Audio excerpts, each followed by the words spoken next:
पिछले एपिसोड में यूकिन टैन्यू से मिलना चाहती थी ताकि वो पूछ सके कि क्या उसके दिल में उसके लिए कोई फीलिंग है। इसके बाद अगले सीन में हम देखते हैं कि मिस पिंग अपने डिवीजन के जीत से काफी खुश होती है और वो सबसे कहने लगती है कि यह चीज मेरी टूरिस्ट डिवीजन के लिए ऑनर की बात है और मैं बहुत ही प्राउड हूँ कि मेरे पास में तुम जैसे स्टूडेंट हैं। लेकिन तभी हम देखते हैं कि वो स्पेशली टैन्यू को इसके लिए थैंक यू कहती है क्योंकि उसी के वजह से वे इसमें जीत पाए थे। तब इस पर टैन्यू कहता है कि स्टूडेंट होने के नाते यह तो मेरी जिम्मेदारी है। जिसके बाद मिस पिंग टैन्यू में गई और सियानर से अच्छे से रेस्ट कर लेने के लिए कहती है क्योंकि 9 दिन के बाद वे यहाँ से निकल जाएंगे और इसीलिए वो इनसे कहती है कि 9 दिन के बाद तुम यहाँ पर इकट्ठा रहना। इसके बाद अगले सीन में हम देखते हैं कि मिस पिंग अपने मास्टर के आने का वेट कर रही थी और उसे अपने मास्टर का वेट करते हुए अभी तक 9 दिन गुजर चुके थे। इसीलिए सुजेन उससे कहने लगती है कि तुम्हें तो अपने मास्टर का वेट करते हुए इतना ज्यादा टाइम हो गया, इसीलिए मुझे ऐसा लगता है कि वे इस बार तुमसे मिलने के लिए नहीं आएंगे और तुम्हें इसके बारे में बिल्कुल भी परेशान नहीं होना चाहिए। लेकिन इसके बाद भी हम देखते हैं कि मिस पिंग सुजेन की कोई भी बात नहीं सुनना चाहती थी क्योंकि उसे पूरा यकीन था कि उसके मास्टर आज यहाँ पर जरूर आएंगे। इसके बाद वो कहने लगती है कि कल तो हम डिवाइन सोल होली पैलेस के लिए निकलने वाले हैं जिसके जर्नी में हमें लगभग 1 साल लग जाएंगे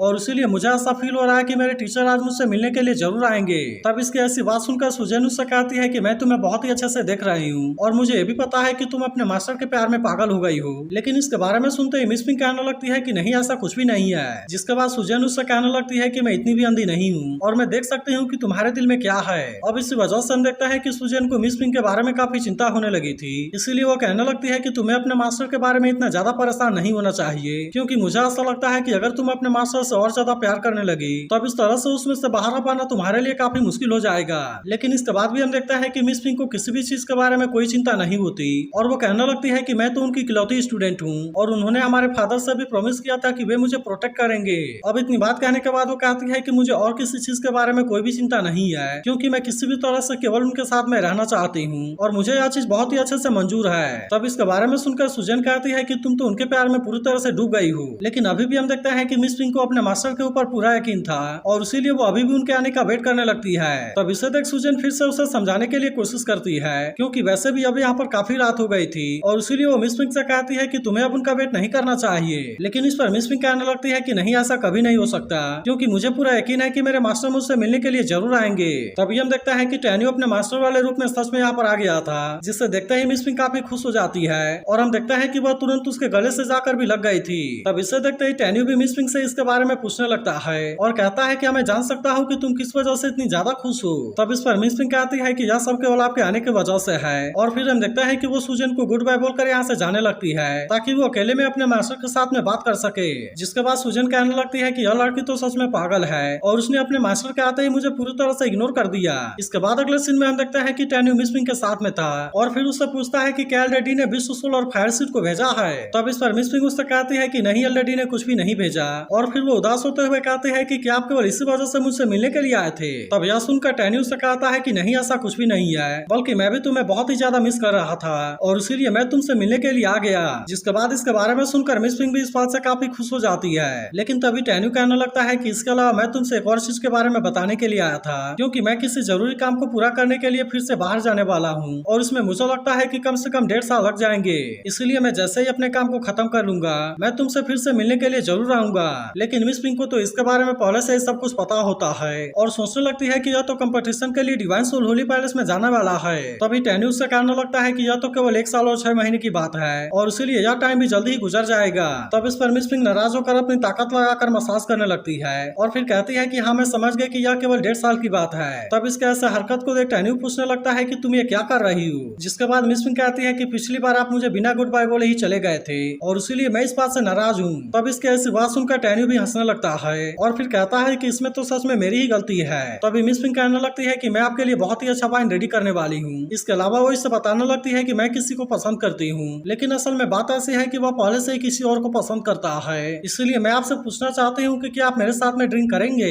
तब इसके बारे में सुनकर टैन्यू सोचने लगता है कि मैं जब कभी भी इससे मिलने के लिए आता हूँ मुझे उसे देख सुआनर के बारे में याद आने लगती है, लेकिन अब तो ऐसा लगता है कि वह पहले से किसी और को पसंद करती है और फिर हम देखते हैं कि वो इसके साथ में ड्रिंक करने के लिए मान गया था। तब इसके बारे में सुनकर मिस पिंग भी इसके लिए तुरंत ही रेडी हो गई थी और फिर हम देखते हैं कि वो इसके लिए बहुत सारे वाइन को भी रेडी कर लेती है। जिसके बाद हम देखते हैं कि वे दोनों एक साथ में यहाँ पर बहुत सारा वाइन पीने लगे थे और मिस पिंग टैन्यू के बारे में सोचकर काफी उदास हो रही थी। फिर वो टैन्यू से कहने लगती है कि मैं किसी को पसंद करती हूँ, इसलिए मैं जानना चाहता हूँ कि क्या आप इस बात से खुश हैं। तब इस पर टैन्यू भी दुखी मन से कहता है कि हाँ, मैं इस बात से काफी खुश हूँ और फिर हम देखते हैं कि वो इसके साथ में बहुत सारा वाइन पीने लगा था। इसके अलावा हम देखते हैं कि टेन्यू अपनी वाइफ सुवानर के बारे में सोचकर काफी परेशान होने लगा था और फिर वो कहने लगता है कि मिस पिंक सुवानर नहीं हो सकती क्योंकि सुवानर तो काफी टाइम पहले ही चली गई थी। इसके बाद वो मिस पिंक से पूछता है तुम जिसे पसंद करती हो वो कौन है। तब हम देखते हैं कि मिस पिंक इसके काफी नजदीक जाने लगती है और फिर वो इसे बता देती है कि वो कोई और नहीं बल्कि टेन्यू है। जिसके बारे में सुनते ही टेन्यू कहने लगता है कि यह तो बहुत ही अच्छी बात है और तुम्हारा पसंद तो सच में बहुत ही एक्सीलेंट है क्योंकि मुझे भी लगता है कि टेन्यू का फ्यूचर बहुत ही बड़ा है। लेकिन तभी हम देखते हैं कि मिस पिंक उदास होने लगती है और फिर कहने लगती है कि मैं अभी भी इसके बारे में पूरी तरह से श्योर नहीं हूँ और मुझे तो यह भी नहीं पता कि टेन्यू भी मुझे प्यार करता है या नहीं करता है।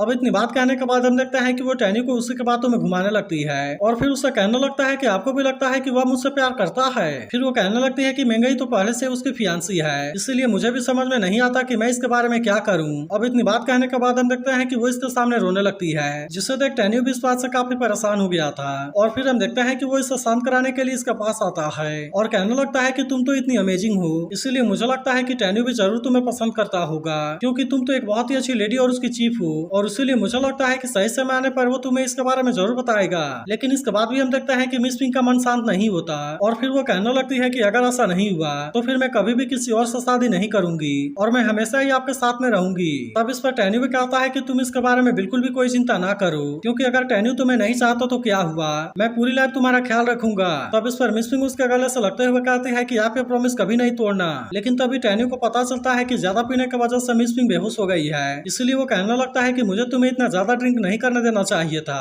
फिर हम देखते हैं कि वो इसे अपने बाहों में उठाकर बेड पर लाकर सुला देता है और वो कहने लगता है कि तुम और सुवानर भले ही देखने में अलग हो लेकिन इसके बाद भी तुम्हारा डांस और बिहेवियर पूरी तरह से सेम है और अफसोस की बात यह है कि तुम मुझे अपने स्टूडेंट के रूप में पसंद करती हो। लेकिन इसके बाद हम देखते हैं कि टेन्यू यहाँ पर ज्यादा टाइम के लिए नहीं रुकता और फिर वो यहाँ से वापस चला जाता है। मगर तभी हम देखते हैं कि मिस पिंक ने इसके बातों को सुन लिया था और वो कहती है कि मैं तो आपको अपने मास्टर के रूप में पसंद करती हूँ। इसके बाद अगले दिन हम देखते हैं कि टेन्यू, महंगाई और सियानर यहाँ से जाने के लिए रेडी थे और तभी कुछ देर में मास्टर तेनताई को लेने के लिए आ जाते हैं। इसके बाद वे इन तीनों से कहते हैं कि अब यहाँ से जाने का टाइम हो गया है, जिसके बारे में सुनकर अभी भी यहाँ से जाने के लिए रेडी हो गए थे और फिर हम देखते हैं कि वह तुरंत ही स्पीड बोट के ऊपर आ गए थे जहाँ पर कि मिस पिंक भी सुजन के साथ में आ जाती है। तभी हम देखते हैं कि टेन्यू के बाकी साथी उसे जीत कराने के लिए विश करने लगते हैं, जिस पर टेन्यू कहता है कि तुम सब इसके बारे में बिल्कुल भी चिंता ना करना और तुम यहाँ पर केवल अच्छी न्यूज के आने का वेट करना। लेकिन तभी वो मास्टर तेनताई से कहता है कि क्या हम अपने साथ में और 2 लोगों को लेकर जा सकते हैं। तब इसके बारे में सुनकर मास्टर तेनताई भी समझ गए थे कि वो जियान और सियाओ के बारे में बात कर रहा है और इसीलिए हम देखते हैं कि वे तुरंत ही उन दोनों को ऊपर आ जाने के लिए कहते हैं। लेकिन तभी मिस पिंक भी कहने लगती है कि क्या मैं रुक्सिया को अपने साथ लेकर चल सकती हूँ, जिसके बाद हम देखते हैं कि मास्टर तेनताई इसके लिए भी मान गए थे और अब इसके बारे में सुनकर रुक्सिया भी इस बात से काफी खुश हो गई होती है। इसके बाद मिस पिंक एल्डर सेन से कहती है कि अब मेरी टूरिस्ट डिवीजन की सारी जिम्मेदारी तुम्हारे ऊपर है, जिसके बारे में सुनकर एल्डर सेन भी इसके लिए मान गया था।